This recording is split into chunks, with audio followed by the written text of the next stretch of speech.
Have you ever been judged by your appearance when your heart was worth gold? Margaret, a successful woman dressed casually, nervously waited at a Christmas restaurant for her first blind date in years, never imagining she would be rejected before exchanging a single word, and that a humble waitress with a cup of hot chocolate would change her life forever. Stay until the end to discover how a moment of contempt transformed into the purest love she ever hoped to find. Margaret adjusted the collar of her beige linen shirt as she walked through the streets of New York City on that warm December afternoon. At 35, she had built a culinary empire that spread across the country, a chain of restaurants bearing her surname, Harrison, emblazoned on every facade. But there, walking through Greenwich Village in her flat sandals and faded jeans, she looked nothing like the powerful executive who commanded over 20 establishments. The winter sun shone weakly on the tree-lined sidewalks of the bohemian neighborhood, and Margaret felt her heart racing not because of the cold, but from the anxiety of what she was about to do. After years focused exclusively on business, she had finally given in to her best friend Caroline's insistence to accept a blind date. "Maggie, you can't live only among spreadsheets and board meetings," Caroline had said with that sincere concern that only a childhood friend can have. "You deserve to be happy. You deserve someone special in your life." Margaret had one condition. However, one she kept secret even from Caroline. She would go to the date dressed as simply as possible. She wanted to be sure that if someone was interested in her, it would be for the person she was, not for the bank account she had. So she chose that casual outfit, hair loose and natural without elaborate makeup. Just herself, stripped of any status symbol. As she walked, she observed the Christmas decorations adorning the store windows. Even though New York's December was cold, the magic of colorful lights, wreaths, and decorated trees created that unique holiday atmosphere. For the first time in a long while, Margaret allowed hope to bloom in her chest. Maybe this night would be different. Maybe she would find someone who truly saw her. The restaurant Village Flavors sparkled with its festive Christmas decor. Red flower arrangements, small trees decorated with golden ornaments, and the aroma of spices and chocolate hanging in the heated air. Margaret entered and observed the place with a mixture of nostalgia and disguised pride. This was one of the restaurants in her chain, though no one there recognized her without her elegant suits and executive posture. The manager received her with professional courtesy, having no idea he had the owner in front of him, and led her to a table near the large glass window overlooking the busy street. Margaret sat down and placed her hands on the table, noticing how they trembled slightly. She had faced million-dollar negotiations without flinching, but this date made her more nervous than any investor meeting. She checked her phone. 10 minutes until the agreed time. She took a deep breath, trying to calm her racing heartbeat. "It's going to be okay," she told herself, though part of her doubted it. She never imagined that night would change everything, but not in the way she expected. Emily was carrying a tray of drinks when she noticed the woman sitting by the window. At 28, she had worked as a waitress in that restaurant for 4 years and had developed a special talent for reading people. That particular customer caught her attention immediately. The woman seemed nervous, constantly checking her phone, repeatedly adjusting the silverware on the table. She must be waiting for someone important, Emily thought, as she delivered drinks to another table. Emily was a woman with an easy smile and generous heart, always attentive to details others ignored. She wore the restaurant uniform, a simple red dress with white details that the manager required during the holiday season, and her curly hair was pulled back in a high, practical bun. Although her work was humble, and the salary barely enough to help her mother and pay rent for the small apartment she shared with a friend, Emily found satisfaction in making customers smile, in brightening someone's day. She observed Margaret from a distance and felt a strange compassion. Something about that woman's posture, the way she looked at the door with hope and fear at the same time, touched her heart. There was something about her that provoked a feeling Emily couldn't fully understand. Margaret reread Caroline's message for the 3rd time. Her name is Amanda, lawyer, 32 years old, loves to travel and classic rock, says she's looking for someone authentic and real. She had only seen a slightly blurry profile photo, but trusted her friend's judgment and agreed to meet her. Now, sitting there, she began to question whether this idea had been good. What if Amanda found her uninteresting? What if the conversation didn't flow? What if she discovered who Margaret really was, and everything fell apart? Her thoughts were interrupted when the waiter approached to offer something while she waited. Margaret ordered an iced water, trying to stay calm. She looked out the window and watched people passing by on the street. Couples holding hands, families with children, groups of friends laughing. She felt that familiar pang of loneliness. For years she had built an empire, but she had done it completely alone. And that night, more than ever, she wished that would change. The minutes dragged slowly. Margaret began to break into a cold sweat, despite the heating. She checked her phone again. The agreed time had arrived. She looked toward the entrance each time the door opened, trying to recognize Amanda by the brief description Caroline had given her. Emily passed near the table and gently asked if she needed anything else. "I'm fine, thank you. Just waiting for someone," Margaret replied with a tense smile that didn't reach her brown eyes. Emily nodded and continued with her work, but couldn't help glancing several times in that woman's direction. There was something genuine about her. Something that contrasted with so many arrogant customers who came to the restaurant just to show off.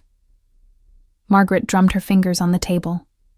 A nervous habit she'd had since childhood. 5 minutes late. 10 minutes. 15. She tried to convince herself that New York traffic was chaotic at this time of year, that maybe Amanda was coming from far away. But with each passing minute, the knot in her stomach tightened more. What she didn't know was that Amanda had already arrived, and what was about to happen would shatter her hope into 1,000 pieces. If you're enjoying this story, don't forget to subscribe to the channel and leave your like. In the comments, tell us which city you're watching from. We'd love to know. May God bless your day and fill your heart with joy. Amanda entered the restaurant with determined steps, wearing an elegant navy blue dress and high heels that echoed on the wooden floor. She had impeccably styled straight hair, perfect makeup, and a designer bag hanging from her shoulder with that studied carelessness of someone accustomed to luxury. Her critical eyes quickly swept the environment, looking for the woman who, according to Caroline, would be waiting for her. Her gaze briefly landed on Margaret, who looked up hopefully when she felt someone watching her. For a second, their eyes met. Margaret smiled timidly and slightly raised her hand in greeting, but Amanda frowned almost imperceptibly. She observed the wrinkled linen shirt, the faded jeans, the simple sandals. Her expression changed from curiosity to disappointment in a matter of seconds. Without saying a word, without even approaching, Amanda took her phone from her purse and began typing a message with speed and determination. Margaret felt heat rise to her face as she watched her type. Something was wrong. Her instinct screamed that something terrible was about to happen, and she was absolutely right. Emily was near the entrance organizing some menus when she noticed the scene. She saw how that elegant woman looked at Margaret with evident disdain, how she typed on her phone without even approaching to greet her. Emily's heart tightened as she realized what was happening. Margaret picked up her phone when she felt the message vibrate. Emily could see, even from a distance, how her expression changed from hope to confusion, and then to deep pain. Her shoulders curved slightly. Her eyes lost their sparkle. Amanda put away her phone, turned sharply, and left the restaurant without looking back, her heels echoing like a final sentence. Emily pressed the menus against her chest, feeling helpless anger at that woman who had just destroyed someone without even knowing her. How can people be so cruel? She thought, as she watched Margaret remain completely still in her chair. Margaret stared at the phone screen as if the words written there were incomprehensible, as if her brain refused to process what she had just read. Emily knew she should give her space, but something inside her refused to let her suffer alone. The words in the message burned. "Sorry, but I don't think we're compatible. Your appearance isn't what I expected. It's better if we each go our own way. Good luck. Simple. Cold. Devastating. Amanda had judged her completely by her clothes, by her external appearance, without giving her even the chance to speak, to show herself as she was. And the worst part was that this confirmed exactly what Margaret had feared for years, that no one could see beyond appearances, whether from having too much or appearing to have too little. Margaret put the phone in her pocket with trembling hands and looked at the table decorated with a small Christmas arrangement. A red candle surrounded by artificial pine branches and golden ornaments. The irony seemed cruel. There she was, right in the holiday season, surrounded by decorations that spoke of love and family, feeling more alone and rejected than ever. She took a deep breath, trying to contain the humiliation that threatened to suffocate her. She wouldn't cry. Not there, not in front of everyone. But the pain was real, throbbing, alive. That rejection wasn't just about a failed date. It was about years of loneliness, about the impossibility of being seen as she really was, about the exhaustion of wearing a mask that never seemed to be the right one. Emily watched Margaret from her position behind the counter, feeling each moment of that pain as if it were her own. She herself had been through similar situations. Men who had discarded her for not being enough, for being just a waitress, for not belonging to their world. She knew well that expression of someone who had just had their heart trampled on. The most painful memory came back forcefully. Michael, that guy from a traditional Boston family she had met 3 years ago. He had been attentive, romantic, perfect, until the day he took her to meet his parents. The way his mother had examined her from head to toe, the way his father had asked questions about her financial situation, the conversation Michael had with her the next day saying that maybe it would be better if they each went their own way. "You're wonderful, Em," he had said, without the courage to look her in the eyes. "But my family has certain expectations, and it would be too complicated for both of us." Those words still burned when Emily allowed herself to remember. And now, looking at Margaret, she saw the same kind of pain stamped on that beautiful face, trying to maintain composure. She made an impulsive decision, one that the manager probably wouldn't approve of, but that her heart demanded. She headed to the bar where they prepared hot drinks and ordered a special hot chocolate, the same one her grandmother used to make when she was a child and needed comfort. If she couldn't erase that woman's pain, at least she could offer a moment of human warmth. Margaret looked up when she heard footsteps approaching. Emily was there, standing beside her table, holding a steaming mug decorated with whipped cream and a sprinkle of cinnamon. "Excuse me for intruding," Emily said in a soft but firm voice. "But I noticed your date didn't go as expected, and I thought maybe some hot chocolate could help a little." She placed the mug carefully in front of Margaret and added, with a sad but genuine smile, "Sometimes people hurt us without even knowing us.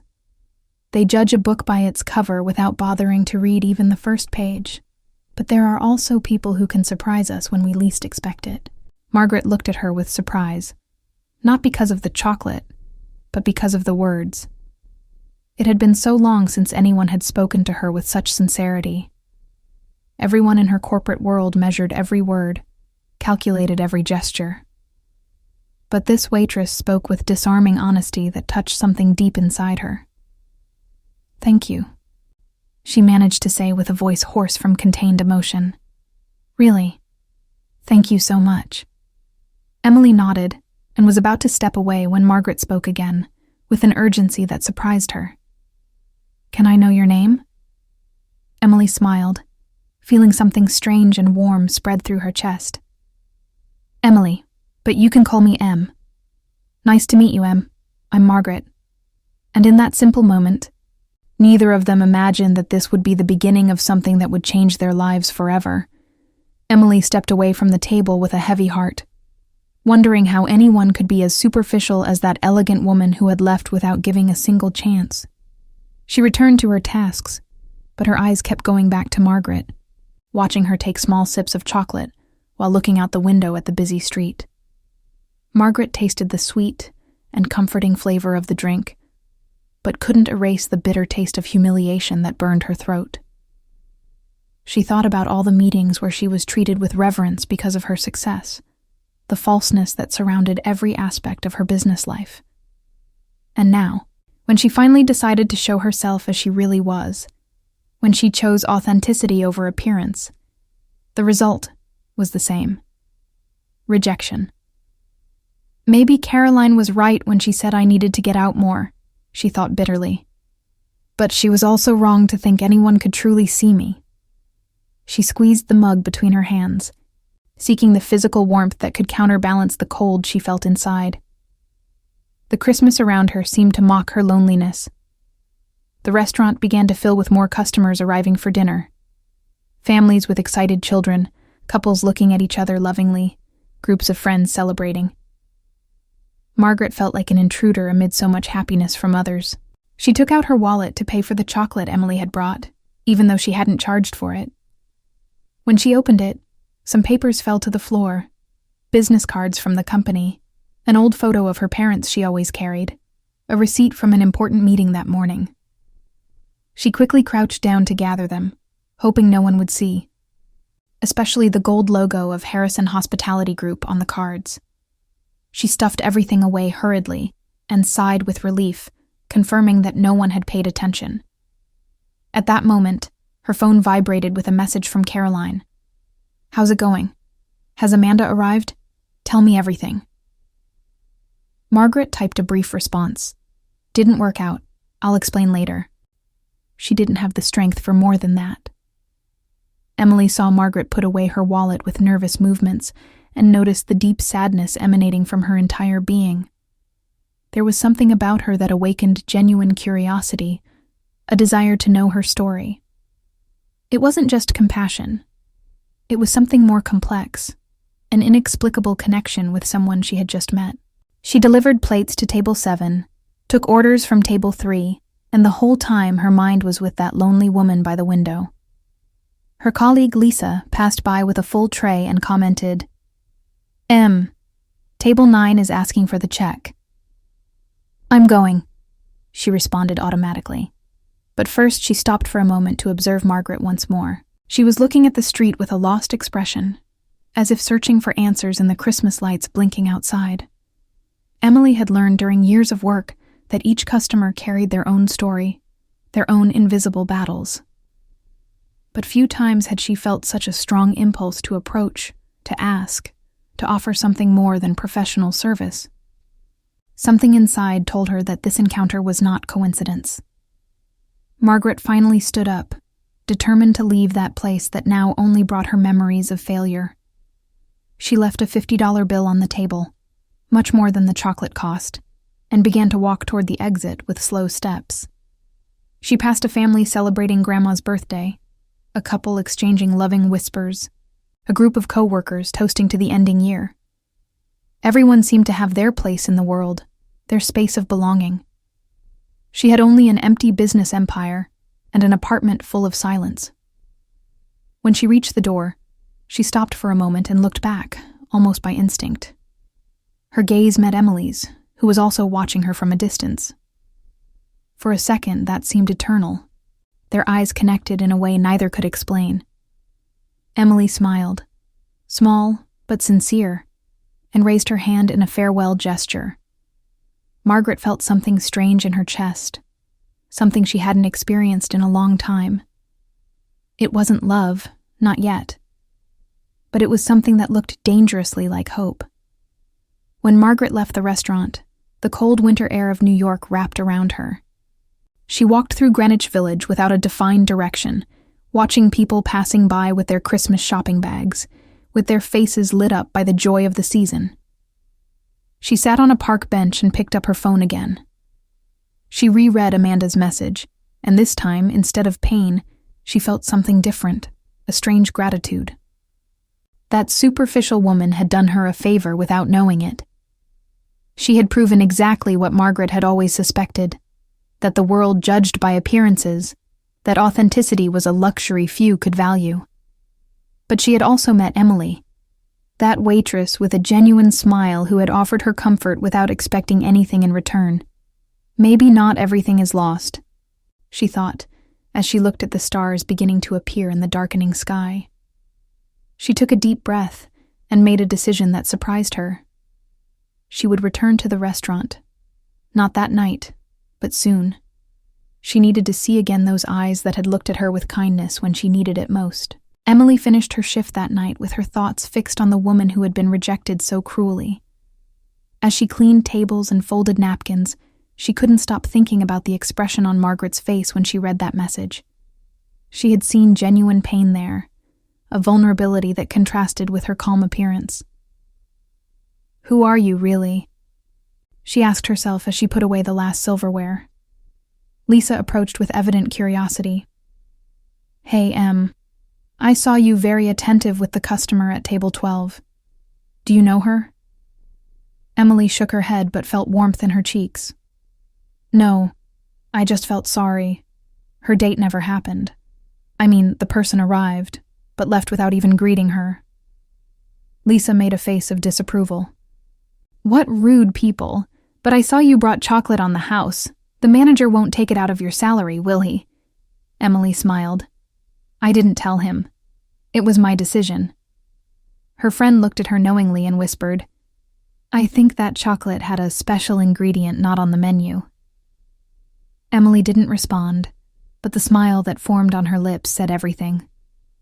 Margaret returned to her apartment near midnight, a luxurious space in one of the most exclusive buildings in Manhattan, which contrasted dramatically with the simplicity of her clothes. The impeccable white walls, the designer furniture, the strategically positioned original artworks. Everything spoke of success and money, but also of emptiness. She left her keys on the entrance table and walked to the window that offered a panoramic view of the illuminated city. From up there, New York looked like an ocean of twinkling lights, each representing a life, a story, a home. She had everything money could buy, but didn't have the only thing she really wanted: someone to share that view with. She poured herself a glass of wine and sat on the Italian leather sofa, but the bitter taste of the drink didn't compare to the memory of the hot chocolate Emily had brought. That simple drink, offered with genuine kindness, was worth more than all the luxuries surrounding her. "Emily." She whispered the name in the darkness, engraving it in her memory. And so, under the starry sky of a New York night, two women, each in their own so different world, thought about each other, not knowing that fate had only begun to weave the threads that would unite them forever. The following days were sweet torture for Margaret. Every morning she woke up thinking about returning to the restaurant, but every morning she found an excuse not to do so. "It's absurd," she told herself, while reviewing financial reports in her office on the 28th floor of the corporate building. She was just being kind because it's her job. That's what good waitresses do. But no matter how hard she tried to convince herself, she couldn't forget the sincerity in Emily's words, the warmth in her gaze, the way she had perceived her pain without needing explanations. Patricia, her assistant, entered with more documents that needed signatures. "Ms. Harrison, the meeting with investors from Chicago is in 30 minutes, she reminded with professional efficiency. Margaret nodded without looking up from the papers. Also, the invitation for the Chamber of Commerce end-of-year dinner arrived. "Should I confirm your attendance?" Margaret sighed. Another dinner full of empty conversations and fake smiles. "Confirm that I won't go. Say I have an important commitment." Patricia looked at her with surprise but didn't question the boss's decision, who lately seemed increasingly distant from her social circle. 4 days after the disastrous date, Margaret finally gathered the courage to return to Village Flavors. It was a Friday night, and the restaurant was moderately full with the typical weekend crowd. She chose the same simple outfit from that night, not as a disguise this time, but because she felt more comfortable that way, more herself. Upon entering, her heart beat strongly against her chest. She searched with her gaze among the waitresses and finally found her. Emily was serving a table on the other side of the dining room, taking an order with that kind smile that seemed to be part of her nature. Margaret felt the air escape her lungs. She looked different under the golden afternoon light, more radiant if that were possible. A young waiter approached. "Good evening. Table for one?" Margaret nodded, unable to take her eyes off Emily. "Could it be in that section?" she asked, discreetly pointing to where she worked. The waiter smiled knowingly. "Of course. Follow me." As she walked to her table, Margaret wondered if Emily would remember her. 4 days weren't much time, but maybe for her, Margaret was just another customer among many. Emily was writing an order in her notepad when Lisa gave her a nudge. "Em, look who's back," she whispered with a mischievous smile. Emily looked up and felt her heart leap when she recognized Margaret settling into one of the tables in her section. She had seen her too, and their gazes met across the busy dining room. Margaret raised her hand in a shy greeting, and Emily responded with a smile that came from deep within her being. Wow, Lisa commented with a teasing tone. "Looks like your hot chocolate really worked magic." Emily gave her friend a gentle push, but couldn't deny the emotion she felt. "I'm just going to serve her like any customer, Lisa. Don't create expectations." But as she walked toward Margaret's table, nervously adjusting her uniform and smoothing her hair, she knew she was lying to herself. This wasn't just any customer. There was something special about her, something that had touched her heart from the first moment. When she reached the table, their eyes met again. "Welcome back. It's good to see you again." Margaret smiled, and for the first time in days, that smile reached her eyes. "I'm happy to be here too." The words caught in Margaret's throat as Emily remained beside the table, waiting for the order with that smile that lit up her brown eyes. Well, the truth is I didn't come exactly for the food," she admitted with an honesty that surprised her. Emily tilted her head, curious. "No? Then why did you come?" Margaret took a deep breath, feeling she was about to take a leap without a safety net.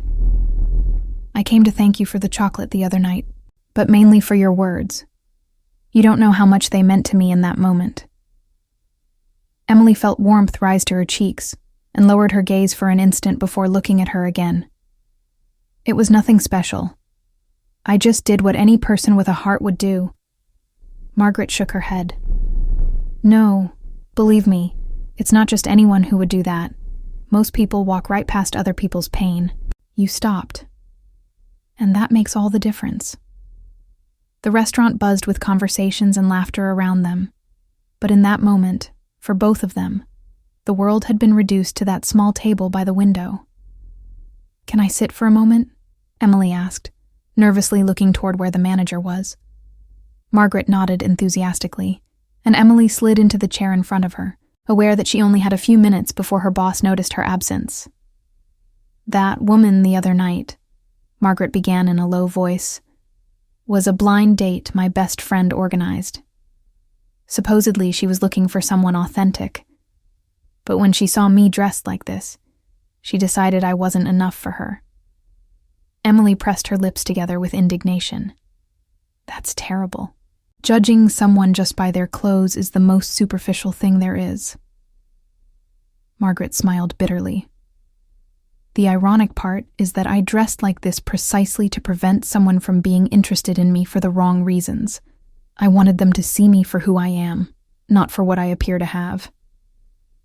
Emily looked at her with deep understanding. "I understand perfectly what you mean." Margaret leaned forward, genuinely interested. "You do?" Emily sighed and decided to share something few people knew.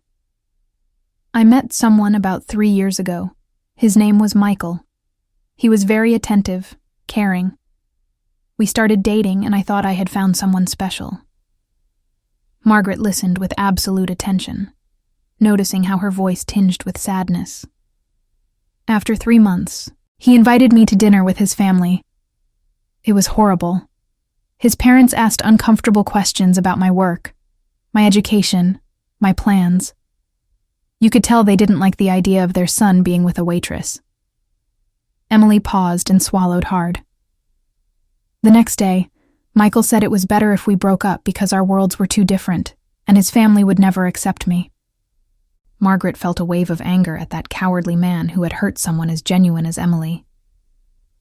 I'm really sorry. You didn't deserve that. She shrugged, trying to seem indifferent, but Margaret could see the old pain still present in her eyes. I guess we both know what it's like to be rejected for not fitting into someone's expectations. And in that moment, sitting face to face, they understood that they shared something deeper than a simple conversation. They shared a similar wound, a mutual understanding of the pain of not being seen beyond the surface. The conversation flowed with surprising naturalness during the next 20 minutes. Emily talked about her mother, who lived in Queens, about how she had left Fashion Institute to work full-time when her father died of a heart attack 5 years ago, about her dreams of one day resuming her studies.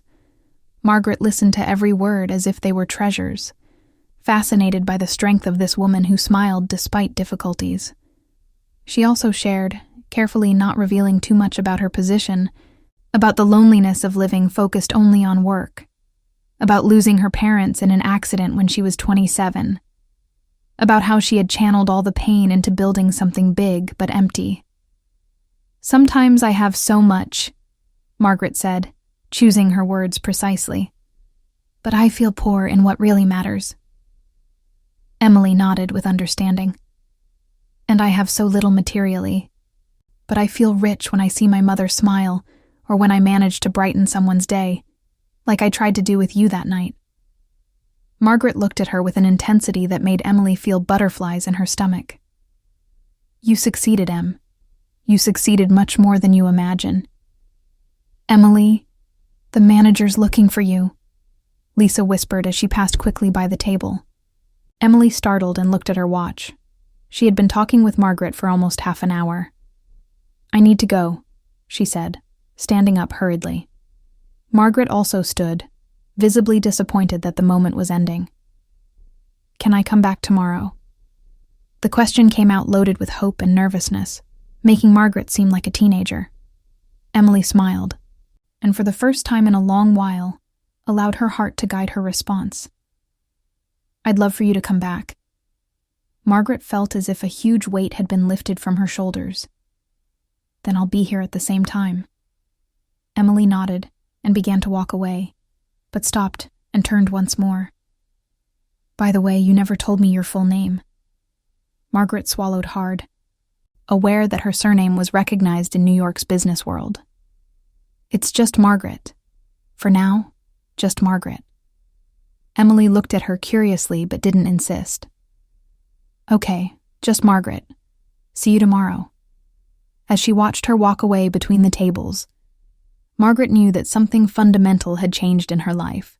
She had found someone who saw her, really saw her, and that was more precious than anything her money could buy. Margaret kept her promise and returned the next day, and the day after that, and the next. For an entire week, every night at 7 o'clock sharp, she appeared at Village Flavors, dressed with the same simplicity, ordering anything from the menu just as a pretext to be there. She didn't go for the food. She went for the stolen moments of conversation with Emily. For those smiles she gifted her every time she approached the table. For the inexplicable peace she felt in her presence. Emily began to await her arrival with an anticipation that surprised her. 20 minutes before 7, she found herself looking toward the entrance more frequently than she should, discreetly fixing her hair, making sure the uniform was impeccable. Lisa watched her with a knowing smile. I've never seen you so excited to serve a customer. She's not just a customer, Emily admitted in a low voice. She's different. She's special. And with each passing day, that certainty grew stronger in her heart. One particularly warm January afternoon, the restaurant was particularly quiet. The holiday season had ended, and many people were still on vacation or recovering from New Year's excesses. Margaret arrived as always, but Emily noticed something different in her expression. She seemed more relaxed, more herself, as if she had finally dropped a mask she'd been wearing for a long time. "You seem happy today," Emily observed as she served her ice water with lemon. Margaret smiled broadly. "It's because I made an important decision today." Emily felt immediate curiosity. "What kind of decision?" She took a deep breath before responding. "I decided I'm going to start truly living, not just existing. I'm going to focus on what makes me happy, not just on what I'm supposedly supposed to do." Emily sat in front of her without asking this time, feeling this was an important moment. "And what makes you happy?" Margaret's answer was direct and sincere. "Being here, talking with you, feeling that someone truly sees me." Emily felt the air escape her lungs as their eyes met. The restaurant around them seemed to disappear. There were only the two of them, that moment, that connection neither could name, but both felt pulsing between them. "Margaret," Emily whispered, the name coming out like a prayer. And in that instant, under the restaurant's soft light, surrounded by the distant murmur of other lives, two women allowed something new and frightening and wonderful to begin to blossom between them. The days turned into weeks, and short conversations became deep connections. Margaret began arriving earlier and staying until the restaurant closed, ordering coffee after coffee just to prolong her time with Emily. When she finished her shift at 10 at night, Margaret would walk her to the subway stop, strolling slowly through the streets of Greenwich Village while they talked about everything and nothing. Margaret talked about books she had read, about places she had visited on business trips she vaguely described as work. Emily spoke of recipes her grandmother had taught her, the movies she loved, her plans to one day have her own business. "What kind of business?" Margaret asked with genuine interest. "A small coffee shop," Emily replied, with her eyes shining with hope, "where people can come not just for the coffee, but for the warmth, to feel at home, like my grandmother made me feel every time I entered her kitchen." Margaret listened to every word and stored every one of Emily's dreams in her memory as if they were precious treasures. One particularly humid mid-January night, as they walked toward the subway stop, Emily stopped in front of the plaza fountain. "Can I ask you something?" she said with a more serious tone than usual. Margaret nodded, though she felt a knot in her stomach. "Of course." "Why do you always dress like this? Don't get me wrong, there's nothing wrong with it, but it's as if you want to go unnoticed." Margaret looked at the water falling in the fountain, searching for the right words. "I think I want people to know me without prejudgments, without my clothes, my car, anything material influencing how they see me." Emily observed her attentively. "You've been judged a lot for those things, haven't you?" Margaret laughed without humor. "More than you can imagine. I've met people who only seek me out for what they think I can give them, and I've also met people who reject me for what I appear to be." Emily took a step toward her. "I don't see you by your clothes, Margaret. I see you, and I like what I see." Emily's simple and honest words touched something so deep in Margaret that she felt tears threaten to overflow. No one had told her something so true in years. Margaret took Emily's hands between hers, a gesture she had wanted to make for weeks but hadn't dared. Emily didn't pull them away. On the contrary, she intertwined her fingers with hers, with a naturalness that seemed perfect. These days with you have been the most real I've lived in years. When I'm with you, I don't need to pretend. I don't need to measure my words. I don't need to be anyone but myself." Emily felt hot tears accumulating in her eyes. "I feel the same way. When you arrive each afternoon, it's as if everything difficult about the day disappears, as if finally something good is happening in my life." Margaret raised a hand, and with infinite tenderness brushed away a strand of hair that the wind had brought to Emily's face. "You know what's most incredible?" she whispered, moving closer.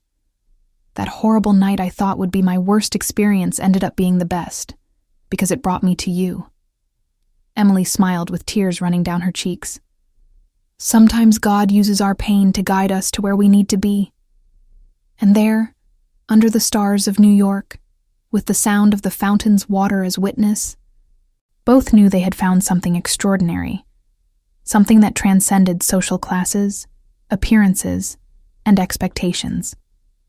3 weeks had passed since that first disastrous night, and Margaret's life had taken a turn she never imagined possible. Every afternoon she continued arriving at the restaurant, but now she wasn't just a customer. She was part of Emily's routine, of her smiles, of her conversations. The other waiters joked that table 12 was permanently reserved for her. The manager had noticed the situation but said nothing, probably because Margaret always left generous tips and never caused problems. That late January afternoon, Margaret arrived earlier than usual. She had had an important meeting with international investors who wanted to expand the franchise to London, but she had cut it short with any excuse. Her mind was elsewhere, with a certain waitress with expressive eyes who had transformed her world.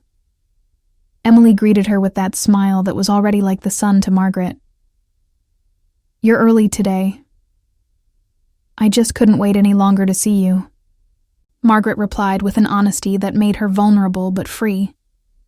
Emily felt her heart race so hard she feared Margaret could hear it. The afternoon passed like so many others, with stolen conversations between Emily's tasks, with glances that lasted longer than necessary, with smiles that communicated more than 1,000 words. Margaret had ordered lobster bisque, one of the dishes that had become her favorite, not because of the taste, but because it gave her an excuse to stay longer. As she ate, she watched Emily move between tables with natural grace, treating each customer with the same genuine warmth she had shown her that first night. "It's incredible," she thought, "how someone can have so little and give so much." When Emily passed by to refill her water glass, Margaret made an impulsive decision. "Em, do you have plans after work?" She stopped, surprised by the question. "Just going home like always." "Why?" Margaret felt nervous but continued. "I wanted to invite you to dinner somewhere different. Just the two of us. A real date." Emily felt butterflies in her stomach and warmth in her cheeks. "I'd love that." Margaret smiled like a child who had just received the best present. "Then I'll pick you up when you finish?" The hours until the end of Emily's shift seemed eternal. Margaret waited patiently, answering emails on her phone, but unable to concentrate on anything but her. Emily, meanwhile, was so nervous that Lisa had to remind her twice about orders. "Calm down, friend," her colleague whispered knowingly. "It's just dinner, not the end of the world." But for Emily, it seemed like something much more significant. She had gone out with other people before, but none had made her feel what Margaret could with just a look. Finally, 10 o'clock arrived. Emily changed in the locker room, putting away her uniform and putting on a simple wine-colored dress and comfortable sandals she had brought in her backpack. She looked at herself in the mirror and took a deep breath. "You can do this," she told herself. When she came out, Margaret was waiting at the entrance, and her expression upon seeing her made all of Emily's nervousness worthwhile. "You look beautiful," she said with genuine admiration. "You too," Emily replied with a shy smile that lit up her face.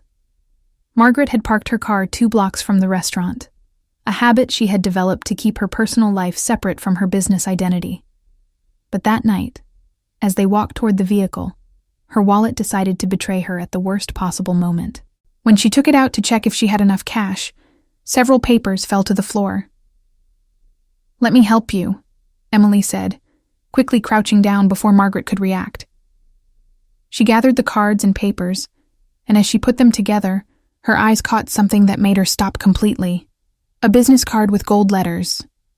Margaret Harrison, CEO, Harrison Hospitality Group. Emily read the name too, 3 times. Her mind worked at high speed trying to process the information. Harrison Hospitality Group was the chain that owned Village Flavors and 25 other restaurants spread across the country. "Margaret," she said with a trembling voice holding the card, What is this?" Margaret froze when she saw what Emily had in her hands. Her face paled. The secret she had carefully guarded for weeks had just been revealed at the worst possible moment. Margaret took the card from Emily's trembling hands and closed her eyes for a moment, preparing for what was coming. Let me explain," she began with a desperate voice. But Emily took a step back, her eyes now full of confusion and something that looked like pain. You're the owner of the restaurant where I work? You're my boss?" It wasn't a question. It was a statement loaded with disbelief. Margaret nodded slowly. "Yes, I'm the owner. But please listen to me. I never meant to deceive you." Emily brought her hands to her head, trying to organize her thoughts. "That's why you always dress like this. It wasn't so women wouldn't be interested in your money. You're already a millionaire. You already have everything." Margaret felt panic seeing the expression of betrayal on Emily's face. "Yes, I have money. But that doesn't change anything we shared. Everything I told you was true. My loneliness was real. My pain was real. What I feel for you is real." Emily shook her head, tears beginning to fall. "I don't know what's real and what isn't, Margaret. You lied to me for weeks." "I didn't lie," Margaret insisted desperately. "I just didn't tell the whole truth because I was afraid of exactly this. I was afraid you'd see me differently." Emily sat on a nearby low wall. She needed to process everything she had just discovered. Margaret sat beside her, maintaining a respectful distance, but wishing she could hug her, comfort her, make her understand. Please, let me explain from the beginning," she pleaded with a broken voice. She looked at her with eyes full of tears, but nodded, giving her the chance to speak. Margaret took a deep breath and began. "I inherited the business from my parents when they died 8 years ago. I was 27, and suddenly responsible for hundreds of employees, for multiple restaurants, for an empire I didn't ask for, but couldn't let fall. I dove into work to not face the pain, and in the process, I became someone I didn't recognize." Emily listened in silence, her expression softening slightly. "For years, I only met people who saw me as a walking wallet, as a business opportunity, as a means to get something. I never knew if anyone liked me for myself." "That's why you went to that date dressed so simply," Emily understood with a softer voice. "Exactly," Margaret confirmed, gratitude in her voice for the understanding she saw emerging in her eyes. "That horrible night when Amanda rejected me confirmed everything I feared. But then you appeared, with your hot chocolate and your kind words, not knowing who I was, not expecting anything in return. For the first time in years, someone treated me like a normal human being, not as the CEO of a corporation." Margaret paused, searching for the right words. "When I came back to the restaurant, it wasn't just to see you. It was because with you I could just be Margaret. Not Margaret Harrison. The millionaire, not the owner of 25 restaurants. Just me. And that was so liberating that I didn't want to ruin it by revealing something that would change everything." Emily wiped the tears with the back of her hand. "But you hid something important from me, Margaret. For weeks you made me think you were simply a working woman with a normal job. How can I trust you now?" The question hung in the warm night air, heavy and painful. Margaret felt her heart break hearing the doubt in Emily's voice. "You're right. I should have told you before. I was a coward because I was afraid of losing you, and in the end my cowardice caused exactly what I feared most." She turned completely toward Emily, taking her hands gently. In these weeks I've been more myself than in the last 8 years. Every conversation, every smile, every shared moment was genuine. Money doesn't change who I am deep down. I'm still the lonely woman who was rejected that night. I'm still the woman who found peace in your words. I'm still the woman who fell in love with an extraordinary waitress who has more richness in her heart than I have in my bank account. Fell in love, Emily whispered. Margaret nodded without hesitation. Completely in love with your kindness, your strength, your smile that lights up my day, the way you treat each customer with dignity, how you care for your mother, your humble but beautiful dreams. Margaret, Emily murmured, her resolve beginning to crumble. And on that Greenwich Village street, under the weak light of the street lamps, two women faced the moment that would define whether the love growing between them was strong enough to overcome secrets, differences, and fears. Emily closed her eyes, trying to order the whirlwind of emotions she felt. Anger at the omission, confusion at the revelation, but also understanding of why Margaret had done it. She herself had been judged for her humble work. She knew what it was like to be seen as less than others for not having money.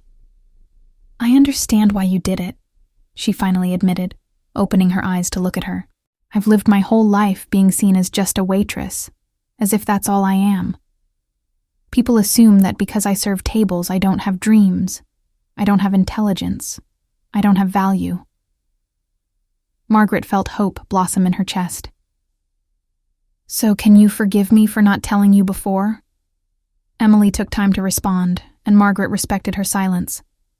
Finally, she spoke with a firm but gentle voice. I can forgive you, but I need you to promise me something. Anything you want, Margaret replied without hesitation. I need you not to hide anything important from me again. If this is going to work between us, it has to be with complete honesty, no matter how uncomfortable the truth is. Margaret nodded vehemently. I promise, never again. Emily observed her for a long moment, studying her face, looking for any sign of falseness, and finding none. What she saw was genuine vulnerability, sincere regret, and something deeper that frightened and moved her at the same time. Now I understand everything, she said with a small, sad smile. That's why you never talked specifically about your work. That's why you were always vague about your life. That's why you never invited me to your home or introduced me to your friends. Margaret nodded, ashamed. I built walls so high to protect myself that I forgot how to tear them down. But with you, Em, I want to tear down every wall. I want you to know every part of my life, the good and the complicated. Emily took a deep breath and made her decision. Okay, let's start over, but this time with all the truth on the table. Margaret felt relief flood her like a wave. You're really giving me another chance? She smiled, this time with more warmth. I am, but with one condition. When you take me to dinner, let it be somewhere simple. I don't need fancy restaurants or luxuries.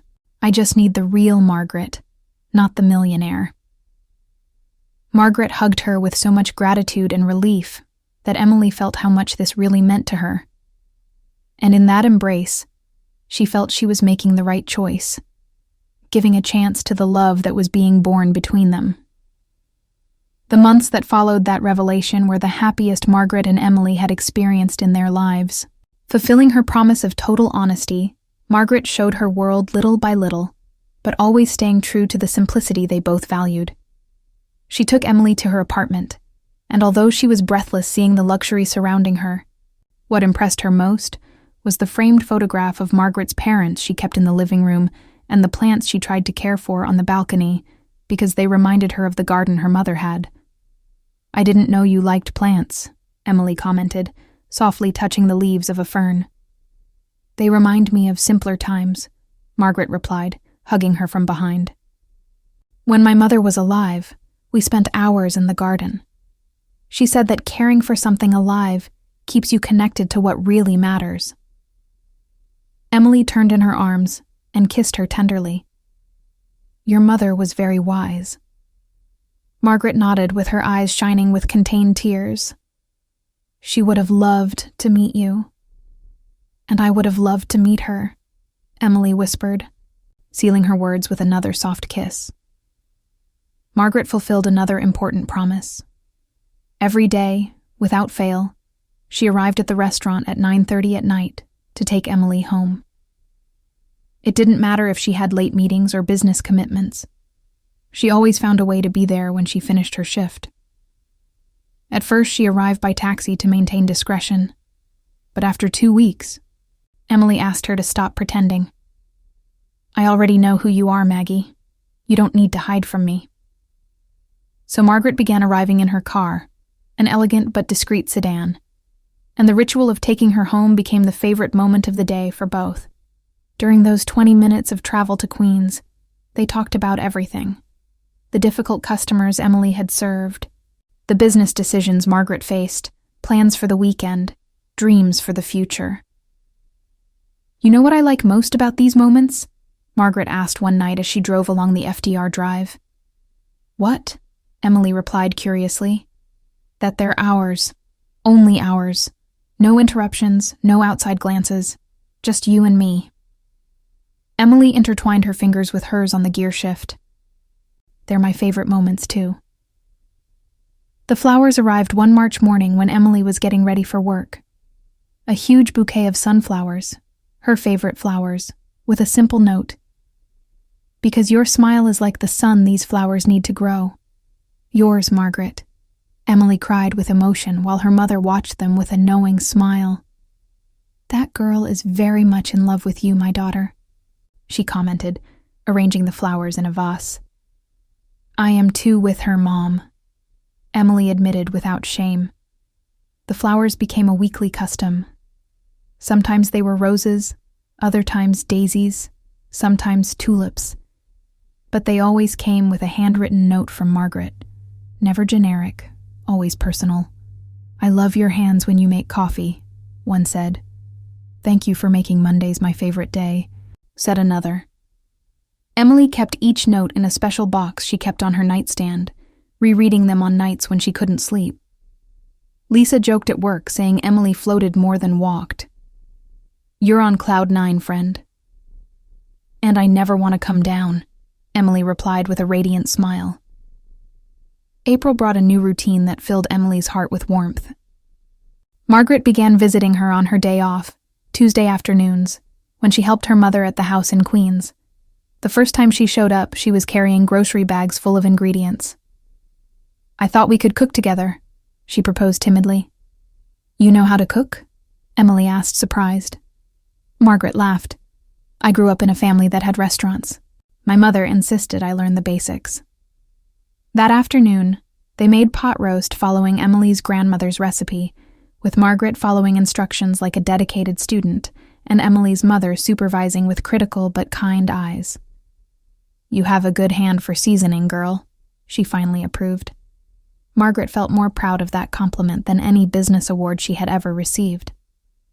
The cooking afternoons became tradition. Margaret arrived every Tuesday, sometimes with new ingredients to experiment with, other times just to help with cleaning or house repairs. She fixed the leaking bathroom faucet, painted the backyard fence, installed a new fan in the living room. "You don't need to do all this," Emily said. "I want to," Margaret replied, "because this house is now important to me too." As the year progressed, Margaret and Emily found their own rhythm, their own way of being together that honored both the simplicity she valued and the generosity the other wanted to express. Margaret never overwhelmed her with excessive luxuries, but she also didn't hide her desire to make her happy. She gave her a laptop so she could resume her Fashion Institute studies online, enrolling her in a course she had mentioned once with nostalgia. When Emily protested it was too much, Margaret simply said, "I'm not buying your love, Em. I'm investing in your dreams." Those words melted any resistance she might have had. For her part, Emily taught Margaret the value of small things. Park walks on Sundays, old movies at the apartment with homemade popcorn, afternoons playing dominoes with her mother and the neighbors. "I've never been so happy being so ordinary," Margaret confessed one night as they watched the stars from the roof of Emily's house. "There's nothing ordinary about true love," Emily replied, laying her head on her shoulder. And under that New York starry sky, both knew they had found something extraordinary in their shared simplicity, a love that didn't need luxuries to be rich, that didn't need pomp to be real, that didn't need others' approval to be true. The weeks turned into months, and what had begun as an unlikely connection between a CEO and a waitress had become a solid relationship, built on honesty, mutual respect, and a love that grew stronger every day. Emily finally saw Margaret's office, not because she wanted to impress her, but because she wanted her to see all parts of her life. When they entered the 28th floor, and employees began greeting Ms. Harrison with reverence, Emily fully understood the pressure she carried every day. "Now I understand why you needed a place where you could just be you," she whispered as they entered the executive office. Margaret also got to know Emily's world beyond the restaurant. She went to her mother's house for Sunday lunch, sat at the simple kitchen table, ate rice with beans and steak with onions, and felt more at home than at the 5-star corporate dinners she attended. "You're welcome here whenever you want, girl," Emily's mother said sincerely. "Anyone who makes my daughter smile like that has a place at our table." Margaret had to hold back tears. How many years had it been since she felt part of a real family? And so, month after month, Margaret and Emily wove together a love story that defied conventions, that overcame social differences, that proved the heart doesn't understand classes or bank accounts. It only understands genuine connections, souls that recognize each other, loves that are born pure and true. November arrived bringing that typical New York fall weather, and with it the nostalgia of that December the previous year when everything had begun. Margaret hadn't forgotten for a moment that night of humiliation that turned into blessing. Every time she passed in front of Village Flavors, she remembered the lonely woman she had been, and silently thanked the extraordinary woman who had entered her life with a simple cup of hot chocolate. Now, almost a year later, Margaret carried in her pocket a ring she had chosen with meticulous care. It wasn't the most expensive in the jewelry store, though it could have been. It was perfect, because it was simple and elegant, like Emily herself. A white gold band with a solitaire diamond that shone with its own light. For weeks she had planned the perfect moment, changing her mind 1,000 times about how to ask her to spend the rest of her life by her side. She finally decided the place had to be where it all began, where a compassionate waitress had seen beyond appearance and offered comfort when she needed it most. She contacted the restaurant manager and began organizing the most important surprise of her life. And when the calendar marked December 24th again, Margaret knew the time had come to ask the question that would change their lives forever. December 24th arrived cold and bright. Emily would work until 8 at night and then celebrate Christmas Eve with her mother and, of course, with Margaret, who had become an integral part of her small family. That afternoon, the restaurant was decorated exactly like the previous year. Golden garlands, small decorated trees on each table, the aroma of spices and chocolate floating in the heated air. Emily smiled as she served families celebrating early, but her mind was on the dinner they would prepare later. Margaret had said she would arrive at 7:30 as always, but it was past 8 and there was no sign of her. Emily checked her phone with growing concern. Nothing. No message, no call. That's strange, she thought as she cleaned table 12 that had been emptied after a couple finished dessert. Margaret always warned when she was going to be late, always kept in touch. The absence of news was beginning to truly worry her. Just when she was about to call, Lisa approached with a curious expression. "Em, an order arrived for table 12. It says it's urgent, and that you have to serve it personally." Emily frowned, confused. "An order? But that table is empty." "Go see," Lisa insisted with a suspicious gleam in her eyes. Emily walked to table 12 with curiosity, noticing that on it was an elegant box wrapped in gold paper with a red bow. "What is this?" she murmured, picking up the box carefully. A small card was attached to it, and as she read, her heart began to beat hard. "For the woman who warmed my heart with her kindness. From the customer who never forgot her hot chocolate. Please open it." With trembling hands, Emily unwrapped the box, and upon opening it found another smaller box of black velvet, Her breathing stopped. She knew what it contained even before opening it. Inside, on white satin, rested an engagement ring that sparkled under the restaurant lights. But what really took her breath away was the note folded beside the ring. She opened it with tears already running down her cheeks and read with a choked voice. "It's been exactly a year since, in this same place, at this same time, I arrived broken and alone. You entered my life with a cup of hot chocolate and said people could surprise me. You were right. You've surprised me every day since then." Tears fell freely now as Emily continued reading, barely able to see the words. "You surprised me with your kindness when you expected nothing in return. You surprised me with your forgiveness when I failed you. You surprised me with your love when I thought I didn't deserve to be loved. You warmed everything that was cold in me.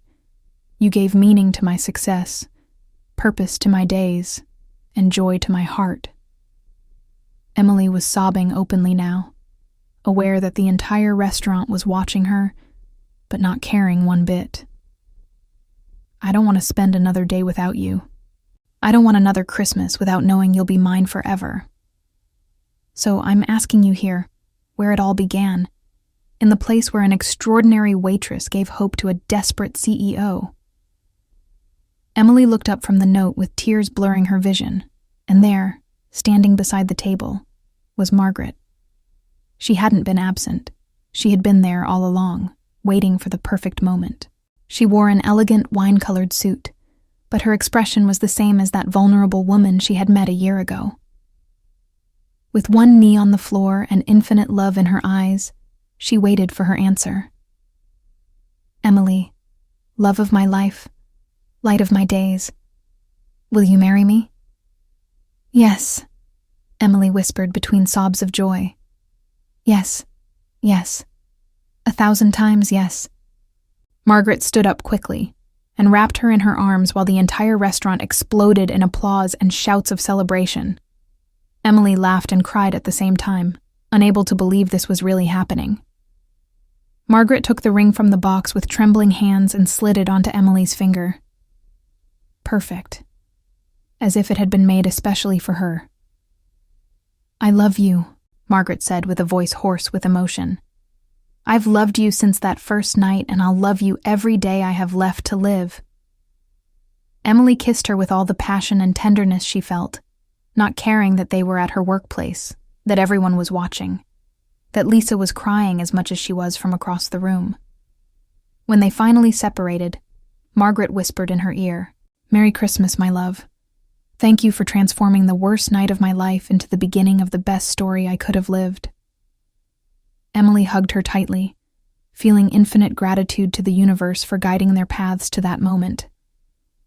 Sometimes, she thought, the greatest blessings come disguised as painful rejections. And in that Christmas restaurant, under the same lights that had witnessed their first encounter, Margaret and Emily sealed the promise of a love that had been born from compassion and flourished in authenticity. The customers present approached to congratulate them, some with tears in their eyes, others simply happy to witness that beautiful moment. The manager, upon discovering that his employee had just gotten engaged to the owner of the company, didn't know whether to laugh or cry. He decided to do both.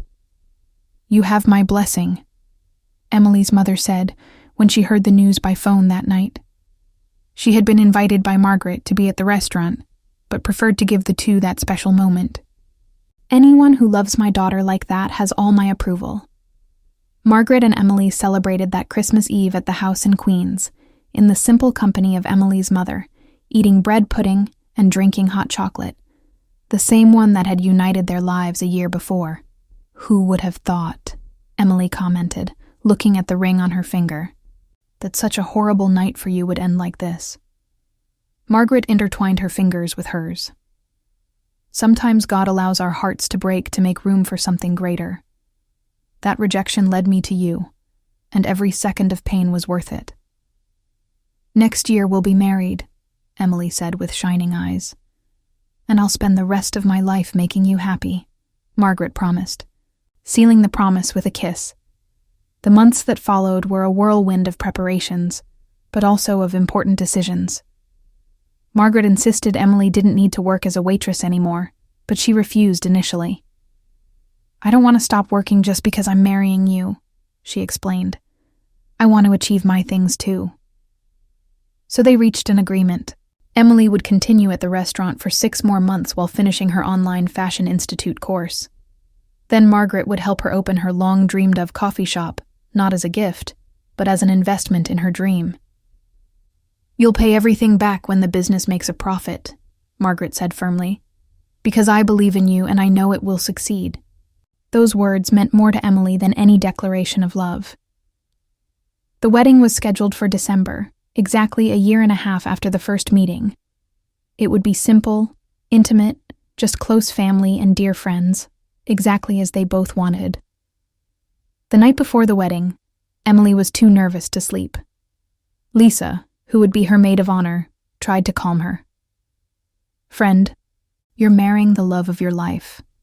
There's no reason to be nervous. What if I trip on the entrance? What if I forget the words? What if—" "Stop," Lisa interrupted, laughing. "None of that matters.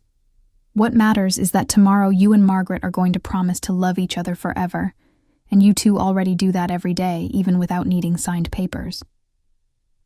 Emily smiled, knowing her friend was right. Margaret, meanwhile, was in her apartment with Caroline, who couldn't stop repeating how happy she was for insisting on that blind date that went wrong, but ended up going so right. "You found what you always deserved, Maggie," her friend said, hugging her. "Someone who loves you for you, not for what you have." "I found much more than that," Margaret replied with shining eyes. "I found my home, my peace, my entire life." The wedding day dawned sunny and perfect. The ceremony would be in the garden of a small estate in upstate New York. Nothing ostentatious, just beautiful and meaningful. When Emily entered, walking beside her mother, Margaret felt tears roll uncontrollably. She was beautiful in a simple white lace dress, hair loose in natural curls, holding a bouquet of sunflowers. And when they met at the improvised altar under a century-old tree, neither could contain the emotion. "You're perfect," Margaret whispered. "You too," Emily replied with a choked voice. The vows they exchanged were written by themselves. Words of love, gratitude, promises for the future. "I promise to love you in simplicity and abundance," Margaret said. "I promise to always choose truth, even when it's difficult. I promise to support you in every dream, hold you in every fall, and celebrate you in every achievement." "I promise to be your safe harbor," Emily said. "I promise to remind you who you are when the world tries to change you. I promise to love you not despite our differences, but because of them, because they complete us perfectly." When they were declared married and kissed, the few guests present applauded with tears in their eyes. There was living proof that true love knows no social barriers, isn't intimidated by financial differences, doesn't bow before conventions. The party was small and intimate, exactly as they wanted. Home-cooked food, classic rock music, laughter and dancing late into the night. And when Margaret and Emily danced their first dance as wives, to a song that spoke of impossible encounters and unlikely loves, all the people present knew they were witnessing something special. "Thank you for not giving up on me when you discovered who I was," Margaret whispered as they danced. "Thank you for having the courage to be vulnerable with me," Emily replied. And so, under the stars of a New York night, 2 women whom fate had united in the most unlikely way possible celebrated the love that had overcome all odds. Months later, Emily's coffee shop opened its doors in Greenwich Village. Home flavor had everything she had dreamed of. A cozy atmosphere, quality coffee. But mainly that human warmth that made people return not just for the drink, but for the feeling of belonging.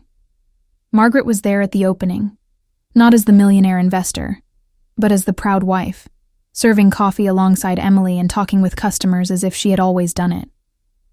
"Are you happy?" Emily asked during a break between customers. Margaret looked around, at the small coffee shop full of people, at the wife she loved, at the simple but rich life they had built together, and answered with absolute certainty, "I've never been so happy in my life." And in that moment, Emily fully understood what her grandmother always said. True wealth isn't in what you have, but in who you love and who loves you back. If this story touched your heart, don't forget to subscribe to our channel, leave your like, and comment what your favorite part was. Your interaction helps us continue bringing inspiring stories like this one. May God bless you and fill your life with true love.